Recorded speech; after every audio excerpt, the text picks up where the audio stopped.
ಈಗ OTTಯಲ್ಲಿ ಇತ್ತೀಚೆಗೆ ಒಂದು ದಾಖಲೆ ಮಾಡಿದ್ದೀರಾ. ನನಗೆ ಯಾವಾಗಲೂ ಒಂದು ಪ್ರಶ್ನೆ, ಅದು ಬರುವಂತಹ ಎಲ್ಲ ಆರ್ಟಿಸ್ಟ್ಗಳನ್ನೂ ಕೇಳ್ತಾ ಇರ್ತೀನಿ, OTTಯಲ್ಲಿ ನಮ್ಮ ಇನ್ವಾಲ್ವ್ಮೆಂಟ್ ಸಾಲದು ಅಂತ. But you made a record. Thank you. I felt amazing. I think everybody ಯಾರ್ಯಾರು ಅದನ್ನು ಕೇಳಿದ್ರು ಆ ಸುದ್ದಿ ಏನು ಅಂತ ನಿಮ್ಮ ಬಾಯಾರೆ ಹೇಳ್ಬಿಡಿ ನಮ್ಮ ದ ರೈಸ್ ವೀಕ್ಷಕರಿಗೆ. ಆಫ್ ಅಶೋಕ ನನ್ನ ಮೊದಲ ಸಿನಿಮಾ ಹಿಂದಿ ವರ್ಷನ್ನು ಭಾರತದಾದ್ಯಂತ ಟ್ರೆಂಡಿಂಗ್ ಬಂತು. ಜಿಯೋ ಹಾಟ್ ಸ್ಟಾರಲ್ಲಿ ಅಂದರೆ ನಂಬರ್ 7ಗೆ ಬಂತು. ಅಲ್ಲಿ ದುರಂಧರ್ ಇತ್ತು, ಇನ್ನೊಂದಿತ್ತು, ಮತ್ತೊಂದಿತ್ತು, ಎಲ್ಲವೂ ಇತ್ತು. ಬಟ್ ನಂಬರ್ 7 ಪೊಸಿಷನಲ್ಲಿ ನನ್ನ ಸಿನಿಮಾ ಬಂತು. ಅದೊಂಥರ ನನಗೆ ಪ್ರೌಡ್ ಫೀಲ್. ಅಂದರೆ ಇಡೀ ಇಂಡಿಯಾ ಆ ಸಿನಿಮಾ ನೋಡಿ ಅಂದರೆ ಒಪ್ಕೊಂಡಿದ್ದಾಗ್ಬೋದು. ಇವತ್ತು ತುಂಬ ಚೆನ್ನಾಗಿ ಹೋಗ್ತಾಯಿದೆ, ಅಂದರೆ ಒಳ್ಳೆ ರೆಕಾರ್ಡ್ನ ಕ್ರಿಯೇಟ್ ಮಾಡ್ತಾಯಿದೆ.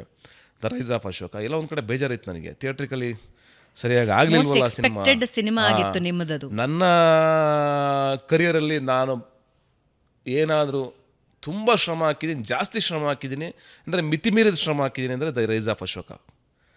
ಅದೆಲ್ಲ ಒಂದು ಕಡೆ ನಂಗೆ ನಿರಾಶೆ ಆಯಿತು. ಅಂದರೆ ಥಿಯೇಟ್ರಿಕಲಿ ಚೆನ್ನಾಗಿ ಆಗಬೇಕಾಗಿತ್ತು ಅಂತ. ಅದಕ್ಕೆ ನಾನು ಕಾರಣಗಳನ್ನ ಹುಡುಕೋಕ್ಕಾಗಲ್ಲ, ನನಗಿನ್ನೂ ಗೊತ್ತಿಲ್ಲ. ಅದಾದಮೇಲೆ ಇನ್ನೊಂದು ಏನಂದರೆ, ನಾನು ಯಾರನ್ನೂ ಬ್ಲೇಮ್ ಮಾಡಲ್ಲ. ಬಿಕಾಸ್ ಯಾಕೆಂದರೆ ನಾನು ಎಷ್ಟೋ ಸಿನಿಮಾಗಳನ್ನ ಸಕ್ಸಸ್ ಮಾಡಿರ್ಬೇಕಾದ್ರೆ ಇದಿಷ್ಟ ಆಗಿಲ್ಲವಾ ಅಥವಾ ಏನು ಕಾರಣ ಅಂತ ಗೊತ್ತಿಲ್ಲ ನನಗೆ. ಹಂಗಾಗಿ ನಾನು ಅದನ್ನು ಹುಡ್ಕೋದ್ರ ಬದಲು ಓಕೆ ನನ್ನ ಸಿನಿಮಾ ಚೆನ್ನಾಗಿತ್ತು, ಫೈನ್, ಬಟ್ ಇಷ್ಟಪಡಬೇಕಾಗಿತ್ತು ಜನ ಅಂತ ಅನಿಸಿತ್ತು ನನಗೆ. ಬಟ್ ಈ ಥರ ಒಂದು ಗುಡ್ ನ್ಯೂಸ್ ಬರುತ್ತೆ ಅಥವಾ ಈ ಥರದ್ದೇನೋ ಒಂದು ಖುಷಿ ಸಿಗುತ್ತೆ ನಂಗೆ ಗೊತ್ತಿರಲಿಲ್ಲ.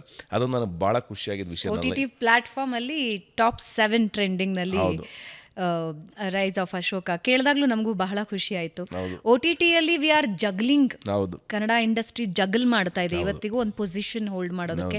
ಅಂಥ ಟೈಮಲ್ಲಿ ನೀನಾಸಂ ಅವರ ಮೂವಿ ಟಾಪ್ 7 ಟ್ರೆಂಡಿಂಗ್ನಲ್ಲಿ ಬಂದಿದೆ ಅಂದಾಗ ನಮಗೆ ವಾವ್ ಅನ್ಸುತ್ತೆ. ಹೌದು. ಈಗ ಮುಂದೆ ಸಿನಿಮಾ ಮಾಡಿದಾಗಲೂ ನಮ್ಗೆ ಏನಾಗುತ್ತೆ ಅಂತಂದರೆ, ಹಿಂದಿ ಅಂತಂದಾಗ ನಮಗೆ ಅಟ್ಲೀಸ್ಟ್ ಒಂದು ಮಾರ್ಕೆಟ್ ಕ್ರಿಯೇಟ್ ಆಗುತ್ತೆ. ಅಂದರೆ ಈ ಮುಂದೆ ಸಿನಿಮಾ ಬೈ ಮಾಡೋರ್ಗು ಅದು ಹೆಲ್ಪ್ ಆಗುತ್ತೆ. ನಾವು ಸಿನಿಮಾ ಮಾಡ್ತಾ ನೆಕ್ಸ್ಟು ಪ್ರೊಡಕ್ಷನ್ ಮಾಡೋರ್ಗೂ ಹೆಲ್ಪ್ ಆಗುತ್ತೆ ಎಲ್ಲ ಒಂದು ಕಡೆ. ನಾನೇನೋ ಒಂದು ನಂಬಿದ್ದೆ, ಅಂದರೆ ಇದು ಹಿಂಗೆ ಆಗುತ್ತೆ ಅಂತ ನಂಬಿ ನಮ್ಮ ಇಡೀ team the rice of Ashoka ಮಾಡಿದ್ವಿ. ಬಟ್ ಇವತ್ತೆಲ್ಲ ಒಂದು ಕಡೆ ನಮ್ಗೆ ಅಲ್ಲಿ ಎಲ್ಲಿ ಸಿಗಬೇಕಾಗಿತ್ತು ಅಲ್ಲಿ ಸಿಗಲಿಲ್ಲ. ಬಟ್ ಅಲ್ಲಿ ತುಂಬ ಚೆನ್ನಾಗಿ ಆಗ್ತಾಯಿದೆ ಅನ್ನೋದು we are very happy. Okay, ಮುಂದಿನ ದಿನಗಳಲ್ಲಿ ಸೀರೀಸ್ ಏನಾದರೂ ಮಾಡೋ ಐಡಿಯಾ ಇದೆಯಾ? ಅಂದರೆ OTTಗೆ, because your movie clicked OTT ಪ್ಲ್ಯಾಟ್ಫಾರ್ಮಲ್ಲಿ ನಿಮ್ಮದೊಂದು ಪ್ಲ್ಯಾಟ್ಫಾರ್ಮ್ ಕ್ರಿಯೇಟ್ ಆಗಿದೆ. ಸೀರೀಸ್ ಮಾಡೋ ಆಲೋಚನೆ ಇಲ್ಲ. ಈಗ ನಾನು ಡೈರೆಕ್ಟ್ ಮಾಡ್ತಿದ್ದೀನಿ. ನೆಕ್ಸ್ಟ್ ಇದಾದ ತಕ್ಷಣ, ಅಯೋಗ್ಯ 2 ರಿಲೀಸ್ ಆಗಿದ ತಕ್ಷಣ ನಾನು ಒಂದು ಸಿನಿಮಾ ಡೈರೆಕ್ಟ್ ಮಾಡ್ತಿದ್ದೀನಿ, ನಾನೇ ಆ್ಯಕ್ಟ್ ಮಾಡ್ತಾಯಿದ್ದೀನಿ. ಆ್ಯಂಡ್ ಮಂಡ್ಯದ ಹಳ್ಳಿನಲ್ಲಿ ನಡೆಯುವಂಥ ಕತೆ, ನನ್ನ ಊರು ಮತ್ತು ನಾನು ನೋಡಿರೋ ಸಣ್ಣ ವಯಸ್ಸಿನ ಪಾತ್ರಗಳಾಗ್ಬೋದು, ಕತೆಗಳಾಗ್ಬೋದು, ನಾನು ಕಂಡಂಥ ಕತೆ, ಅದನ್ನೇ ಇಟ್ಕೊಂಡು ಒಂದು ಸಿನಿಮಾ ಮಾಡ್ತಾಯಿದ್ದೀನಿ. ಅದು ಆದಷ್ಟು ಬೇಗ ಅನೌನ್ಸ್ ಮಾಡ್ತೀನಿ. ಇದು ಅಯೋಗ್ಯ 2 ರಿಲೀಸ್ ಆಗಿ ಒಂದು 10 ಡೇಸ್ಗೆ ಅದನ್ನು ಅನೌನ್ಸ್ ಮಾಡ್ತೀನಿ.